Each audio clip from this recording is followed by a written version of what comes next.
கடவுளுடன் காலை வணக்கம். புனித யோவான் எழுதிய நற்செய்தி 13ஆம் அதிகாரம் 1 முதல் 15 வரை உள்ள இறைவார்த்தைகள். பாஸ்கா விழா தொடங்கவிருந்தது. தாம் இவ்வுலகத்தை விட்டு தந்தையிடம் செல்வதற்கான நேரம் வந்துவிட்டது என்பதை இயேசு அறிந்திருந்தார்.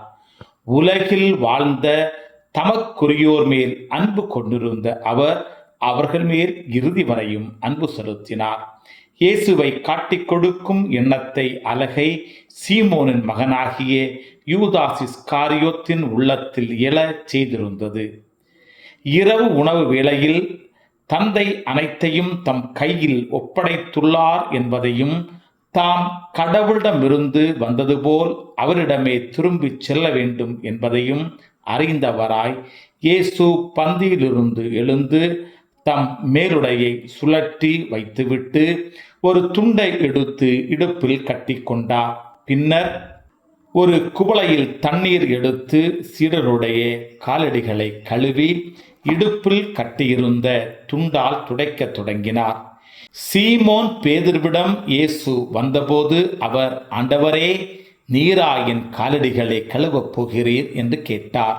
இயேசு மறுமொழியாக, நான் செய்வது இன்னதென்று இப்போது உனக்கு புரியாது, பின்னரே புரிந்து கொள்வாய் என்றார். பேதுரு அவரிடம், நீர் என் காலடிகளை கழுவ விடமாட்டேன் என்றார். இயேசு அவரை பார்த்து, நான் உன் காலடிகளை கழுவாவிட்டால் என்னோடு உனக்கு பங்கு இல்லை என்றார். அப்போது சீமோன் பேதுரு, அப்படியானால் ஆண்டவரே, என் காலடிகளை மட்டும் அல்ல, என் கைகளையும் தலையையும் கூட கழுவும் என்றார். இயேசு அவரிடம், குளித்து விட்டவர் தம் காலடிகளை மட்டும் கழுவினால் போதும், அவர் தூய்மையாய் விடுவார்.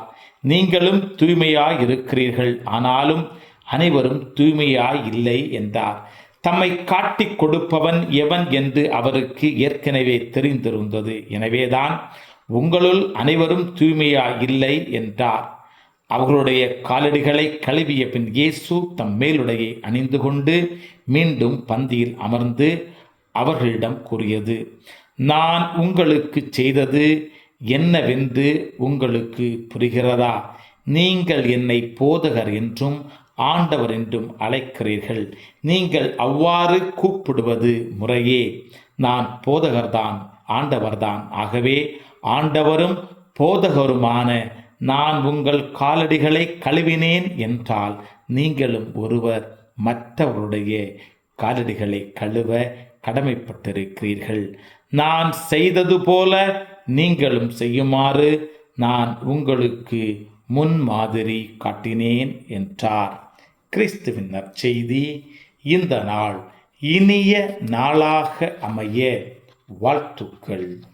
பல பல பல புதுமைகள், பெருமைகள், இனிமைகள் இறங்கிய நல்ல நாள், ஒரு நல்ல நாள், நம் தேவன் தந்த நாள். இது நல்ல நாள், ஒரு நல்ல நாள், நம் தேவன் தந்த